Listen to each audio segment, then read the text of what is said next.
Thank God it's Friday, guys. Your favorite trio is back with yet another exciting episode of Trending GH. Yes, this week we put the former president, J.J Rawlings, to rest. And of course, Ms. Bell and the Nayowe are at each other's throats. These and many more stories we'll be discussing when we come back. But before then, don't forget, our show is proudly sponsored by Cheesy Pizza Ghana. Your pizza, your way. Walk into any of their branches in Accra and be sure to grab yourself some spicy hot pizza. We'll be right back. You can find Cheesy Pizza at the Ring Road, Kasua, Dansoman, Osu, Asherman, Hacho, Spintex, and Adenta. Cheesy Pizza, your way. Yes, and we are back with two of the dramatic people on planet Earth. Wow. The senior most drama queen, please, how are you doing? I'm relaxed. I'm good. It's been a good week. It's been a good week for her. She has been on leave, yeah. But I'm here because I need to bring you people the extraness. So. Yeah. Now, Legon for you, sir. I'm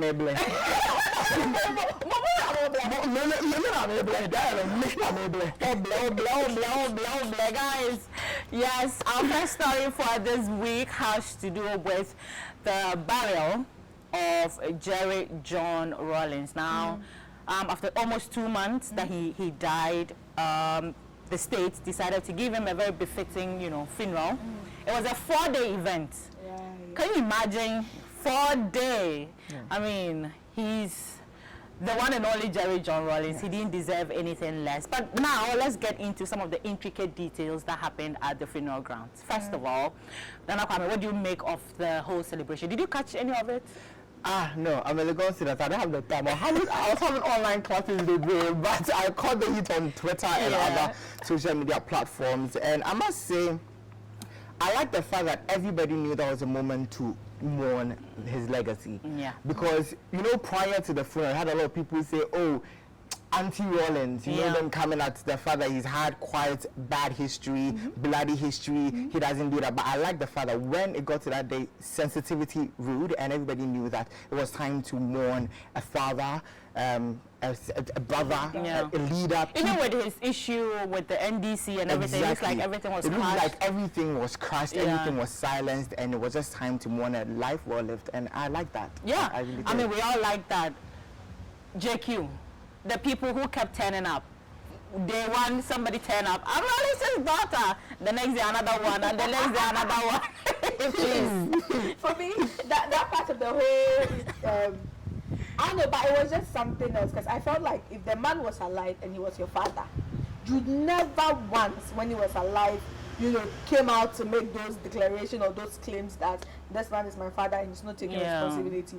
But because you are fair, and people tell you look like him, or maybe growing up there was a story about your mother saying maybe Rawlings came to their town one time and you had one thing to do with him, and all these years you've had it in your mind that Rawlings is your father, but you never went forward for there to be any sort of, let's say, even paternity test or anything to ascertain whether the man is really your father. You wait for him to die and suddenly you are on this I'm the funeral ground campaign. That whole, a lot of people were like, it could be possible that she was a daughter, but that whole stand at the funeral ground was just the last straw for people. People felt like, if this man is indeed your father and you didn't get to spend much time with him when he was alive, you'd want to respect and give him the reverence that he deserves, and the fact that the whole nation and the whole world is mourning this man. Do all of these things behind the scene. After he's been buried, meet the family. This is why I think he's my father. But to come and create a spectacle, make a scene, I mean, I felt like it was just way out of line. There was a headline for her stance, and people said the self-acclaimed Rawlings' daughter was.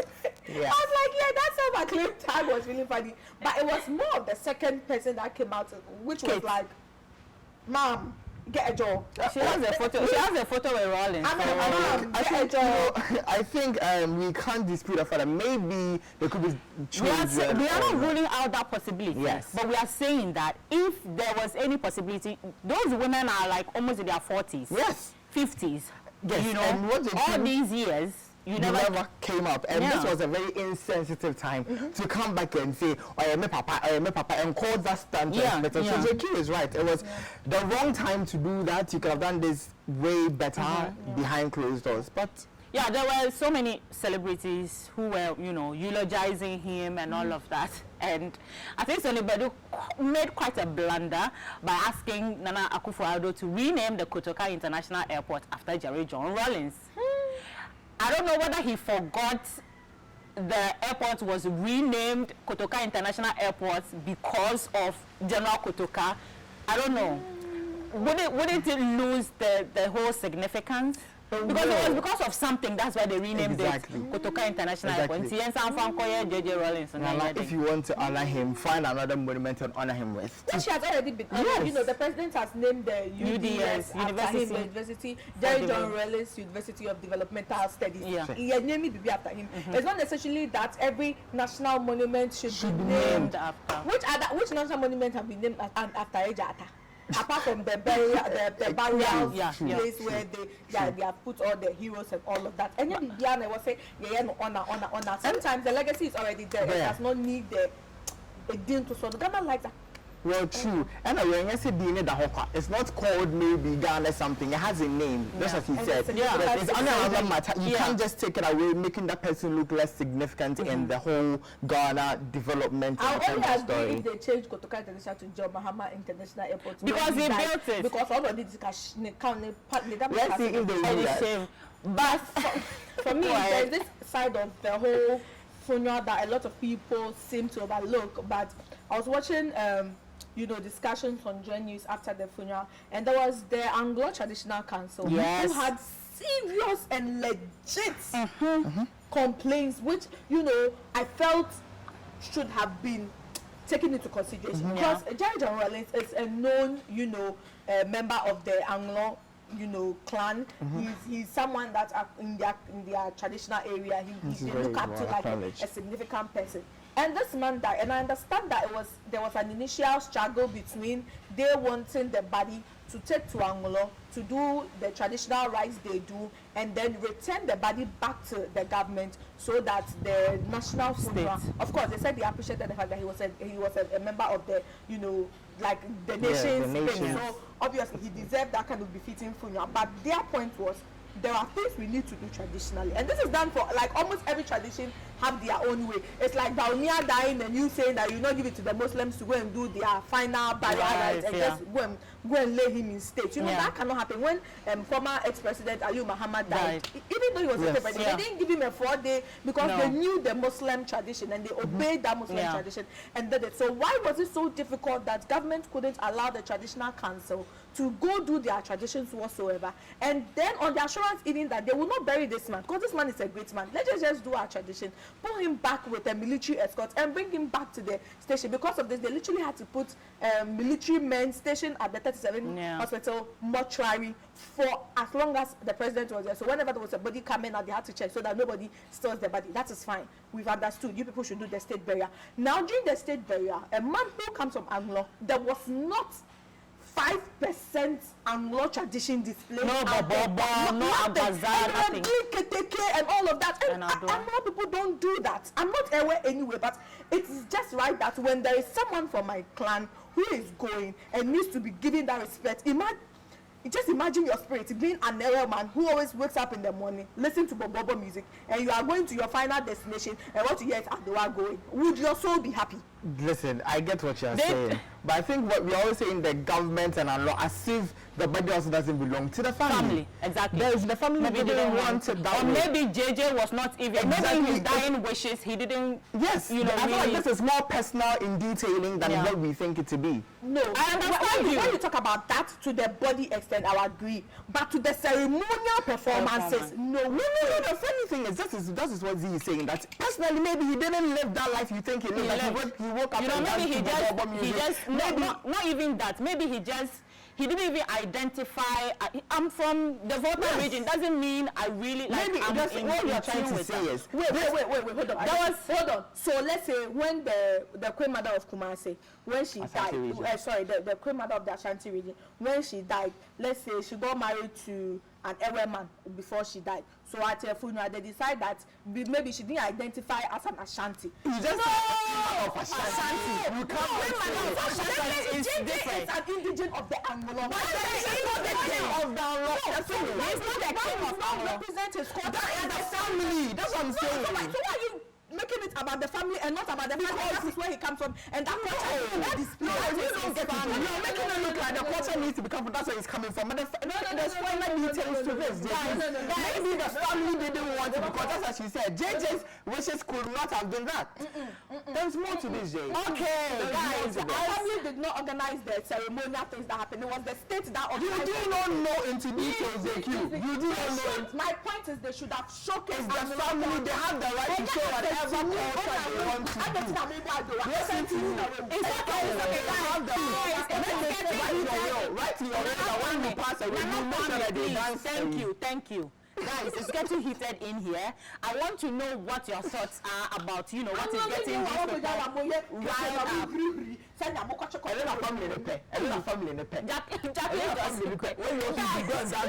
Or whatever that people dance.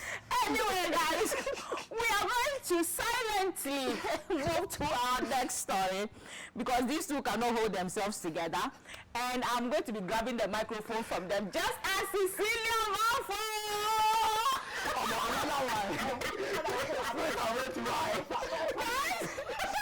So I'm grabbing a line from them. So yes, this week another scandal from the prophetess herself, Cecilia Malfoy, hates social media. And in the video that was, you know, at a prophetic event, Joyce Blessing was performing, ministering, and Cecilia Malfoy, told her, say, you know what, rush and grab the mic, and tell this woman to go back to her husband. So she grabbed it. And she received a lot of backlash for doing that or for saying that because, you know, you never know why people leave their husbands. In this case, we even know why she left. So I don't even know. Exactly. Was that a right move, JQ? No, wow. For me, it's not even the mic that is there. Before she died, she said, Kalamutu. Just like she got into the spirit and thought that was the moment for her to talk. What if Joyce Blessing was also in the spirit of ministry through her song? Exactly. The angel was spirit now and feel free, but will be spirit in the end. Although Holy Spirit, they can't be conflicting like that. The Holy Spirit must be agreeing. And then you publicly say, and I'm sure that when they have these events, there are sittings before the event, there are sittings after the event. For me, such an issue is so sensitive. So sensitive that you let the person who is in the mood of the Lord do their job. When you are done and you go behind the scenes and you are having sit her down. Oh, Oba, and then what to know Nyankopon abofo kamakuma. Almost senior diano kukuno say you know, you just but take the mic in front of a congregation. Maybe people didn't even know that Joyce Blessing has left their husband in that congregation. If this woman is in a marriage and she's being abused, she's been threatened with a knife to her throat, and she has run from the marriage, do you know? No. She should go back and she should die, and then when she die, come and say R.I.P. She has struck had so many of being a religious radical. Like she does a lot of things and say the Holy Spirit made me do it. I feel like Dana Samot said something I was really happy about. Commenting on the issue, she said if it was her, I'm a spirit not because it was really wrong. It was disrespectful because I was ministering. I am a minister just like you, and to think that you interrupt my ministry, my spiritual activity to want to trend or to want to tell the people or tell me what the Holy Spirit told you to tell me. If the Holy Spirit has given me a message for me, come to me personally, come to me directly. There was no need for that stunt. There was no need for a lot of people there. And even if the Holy Spirit, cut the Holy Spirit and said, "Nah, papa." Because I left my marriage, I know why I left my marriage. Just as you said, whether it was because it was abusive or was being disrespected, I wasn't being said. I left. Who are you? Who are you? What audacity do you have to tell me to go back? Who am I? Who am I?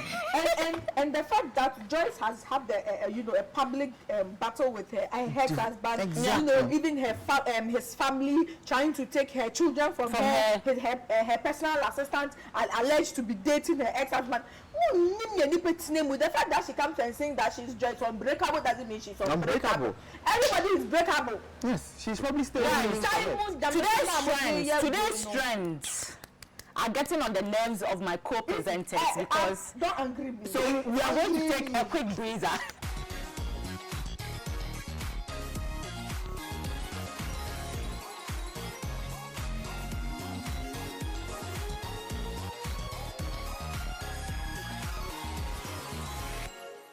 Guys, welcome back. You're still watching Trending GH and the studio is still heated. So and we are moving on to our next story, which, you know, it's still a lingering story. Just every week, something new develops out of that story. Miss Bell versus Efia Schwarzenegger, but now it is Miss Bell versus the Nayewe. So we all know the long-standing beef between Miss Bell and her former best friend Efia Schwarzenegger. And Miss Bell finally said she had had enough, decided to go to Jamestown to go and Bodria because the lies that were being told on her by Efia Schwarzenegger were becoming too much. So according to her, when she told her sister that she was going to go to Jamestown to go and board a deer, her sister rather advised that if you board a deer, that nothing is going to happen. So why don't we go to the Nayewe, which is like a court in the Ga community. They have links with the Supreme Court and what, and they will be able to solve your matter for you. They will be able to summon Efia Schwarzenegger to their premises, and then the two of you will battle it out there. So she was given packages, and according to her, she picked the 2,000 Ghana cedi package, and in hopes that Nayewe was going to summon Efia Schwarzenegger to their premises. They will talk it out, and then if there was any, you know, whatever the outcome of the deliberation was going to be, they were going to be sent to the Supreme Court, or even the police can be involved in order to solve the issue. Ms. Bell say after she paid the 2,000, after your friend Nayewe Yare. So on the episode of United Showbiz where she was a panel, she revealed that anytime she calls, they say Nayewe is sick, and she was wondering, how can a spiritual leader be sick and be sent to the hospital? Are you not a herbalist? Herbs, why are you not using that to, you know, heal yourself? And she felt that she had been defrauded because after the number of weeks now of Chiasikano still waiting for them to call and everything, nothing had happened, so she felt she had been defrauded. After the interview, Nayewe and her counterparts decided to hit the streets of Accra to protest against Miss Bell. They were seen in their white, you know, regalia, the traditional costume, carrying pots and everything, without nose mask. Yes, they were not wearing nose masks in this COVID era, roaming around the streets and chanting curses on Miss Bell. Nana Kwame. First of all, Miss Bell versus Nayewe. Did the Nayewe have the right to come out and curse Miss Bell after taking her 2,000 Ghana cedis? First of all, our sessions, a spiritual leader and call hospital, it doesn't even make sense. It makes sense. You're a herbalist. How do you? But diabetes what helps. HPV, new help. Thank you. All I'm saying is, I understand Ms. Bell coming out to say she's been duped and people should be wary of the Nayewe. I think I understand the intentions behind that. You're protecting your fans from also being duped like you. One thing I don't understand is the Nayewe. Also, Obiswaziska on Jaya. Also, in Bibia, and you not a fetish priest or whatever it is. If you have powers, show your powers. You don't need to be all loud and all vocal about it. And Ms. Bell too. Listen, I feel like she's desperately fighting to have her intentions known. Like she wants to prove to the people that, oh, she didn't make empty comments, that she was saying, she was speaking the truth. And in doing that, I feel like she's showing too much. Yeah. Because now she's posting every conversation on social media about whoever she's talking to, which guy high power she's speaking to. Nana, this thing can be done without being in the media. Yeah. Now, JQ, do you think Ms. Bell even has, you know, does she have to reply? Does she have to sort of regain her name, like salvage her reputation? Does she have to? Also, was a nisika. I did not come from on my name. Jao Mone Omuyami. now you, even when you came out to say, a lot of people were in your favor, Yeah. you know, you've asked for something, what you asked for was not granted. You've openly said that what I asked for has been granted. Leave it there. Whatever the people do after should, so long as it is not affecting you physically, so long as you don't feel it affecting you spiritually, Yeah. so long as it is not affecting you economically.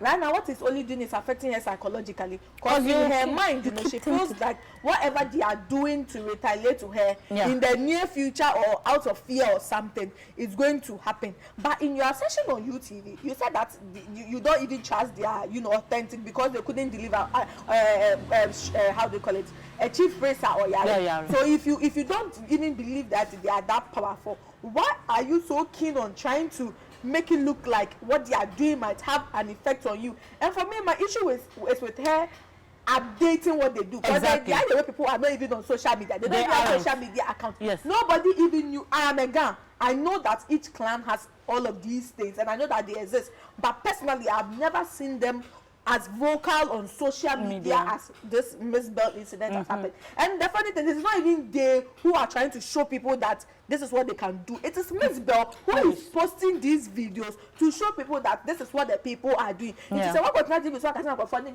you are showing videos of what they are doing. You are just contradicting yourself. The worst part is that screenshot to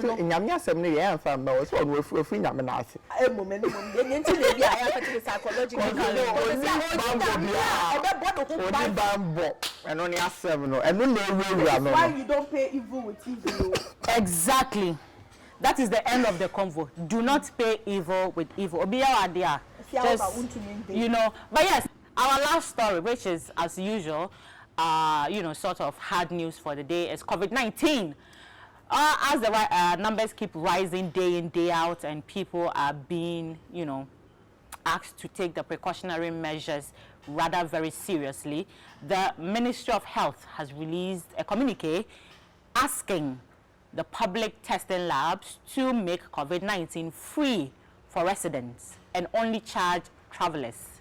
If you have come in contact with someone you believe had COVID-19, you can walk into any of the public testing labs and get tested for free. If it is contact tracing that you are doing, you don't have to pay the $350 or the $500 that some, you know, labs are charging for the testing. So the Ministry of Health is saying that Tisiano will be tested for free.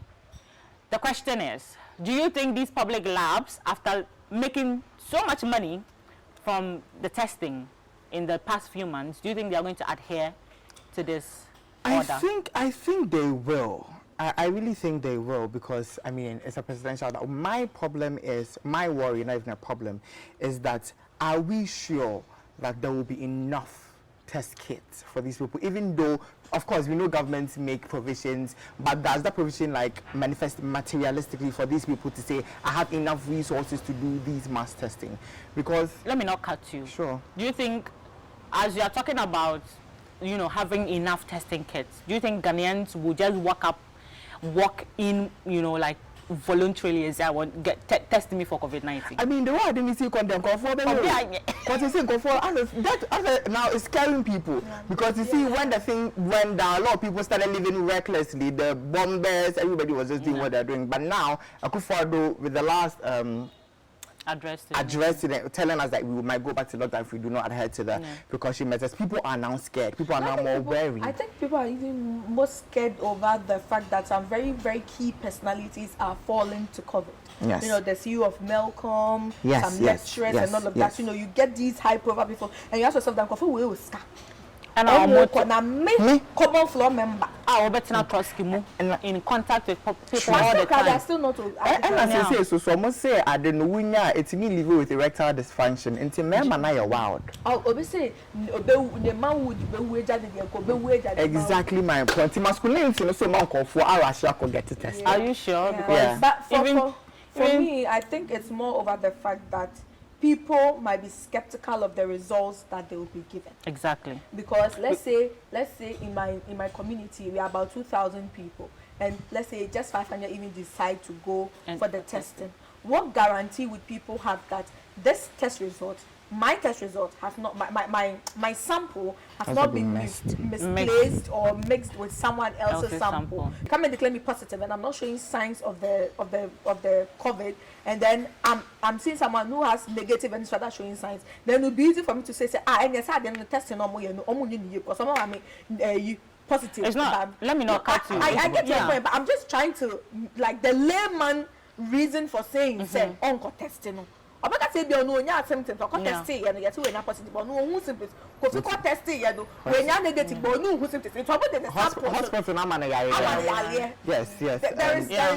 That's underlying. But even before like now, when COVID came in March during the first lockdown and all of that, there were still cases like that. Even when they were doing the mass testing and everything. There was someone who tested. I know someone personally who tested first, and then he had come in contact with a COVID person, so they contacted him to contact trace. The first test came. They took the sample. It came negative. And then 2 days, 3 days, a week later, he went back to test again to confirm, and he came positive. So he was positive all along. So even that issue, it's a whole big scenario. Can you imagine that even after these many positive cases have been recorded, the number of deaths that we have recorded so far, people are still saying that COVID is a hoax. You know what? To those of you who still think that way, I honestly do not have know what to tell you. But take the precautions seriously. Now, people are wearing double mask. If you can double mask, do it. Wear a double mask. Protect yourself. You know. Funny enough, double mask is like wearing double protection. One protection is enough. Guy, no. Don't do this. Wear right mask and don't say to suffocate you. Wash your hands, social distance, don't go for parties. If we're junior, coffee and a koda, Right now he's talking. Koda, no koda, no more party. No bombing experience. December party after party, no, Mati. After January, it's all a riba. All for good. We're going to go for a quick breather, and when we come back, our fun segments are next. We'll be right back. You can find Cheesy Pizza at the Ring Road, Kasua, Dansoman, Osu, Asherman, Hacho, Spintex, and Adenta. Cheesy Pizza, your way. Hi guys, welcome back. We hope you are enjoying the show and telling us what you think of all the stories that we have done so far. But now it's time for the fun part of the show, and I'm going to kick it off with Make It Stop. And this week's Make It Stop is coming from the funeral of the late former president J.J Rawlings. Now, there's a photo that was taken of Zaneto and Kimati, the ever sexy Kimati. Oh. Is that what I think it is? Yes. We are all in love with Kimati. Kimati is the Duke of Hastings. Oh, wow. if you watch Bridgerton, then you know what I'm talking about. But yes, there's this photo where Kimati is bent over asking, trying to talk to his sister and Ghana for Eddie memes. The funny one is the Otuko no ono. Why? I was saying, sister, Otuko no say, when you're jollof Somebody said, sister, hide your bag. I think just arrived. My sister Cecilia Babu said she was a microphone. Like, can find humor in the most bizarre situation. I really want to see the first person who made that tweet in that. It was. I think the Otukono one was from Obi and Ponsa, the comedian. Like, and then the band it seems say on Kasa, that people should follow. Asemo, Ghana for. Take something serious for once. Take COVID serious for once. Guys. And guys, today the studio has been quite heated. It's been hot, but there's definitely one thing that is hotter than the studio. These pictures, oh my God, Moesha Bodong. Yes. Just came in with the curves. She's flaunting everything. The curves, the skin, the hair. Hotness after hotness. Babe, have you seen it? It is the ass for me. It is the backside for me. But I say, now I don't get them. Wow, you know. But the photos are hot. Yeah. Don't get them. This is a very curious question. Like, no shade or anything. I'm going to say Baku, eso time Baku. Aye. I just want to know, like, oh no, I just want to know. Yes, this is. It is an observation. Yes, I feel like, or maybe it could be the pose that you say, because that's a Baku. There's just one hip that is like more voluptuous than the other, but maybe. Okay. It's my favorite segment. Is throwback of the week, and we are throwing it all the way back to when they were on the moon before they became the stars. And this throwback here, it exceeds the moon. Oh. Right. So You know, like the saga, like It's holding the breath and the hand on the hip. yes, that's mine. Oh, mine though. Oh, mine though. It was so cute. They have such an amazing love story. such And a looks beautiful. Like, and it's funny, you don't see much change In hair. in hair or in JJ. that. And they all still have that whole, you know, youthfulness. The Andy had, I think, to me, the most beautiful love story. One of the most beautiful love stories in the country, like publicly. Nationally. Yeah, nationally, like, I think. Yeah. It has been such a blast, as always, with you guys on the show. And don't forget to follow us everywhere on social media at Ameyaw TV and on YouTube at Ameyaw TV Official. And please subscribe to our YouTube channel. We love you guys, and we will see you next week.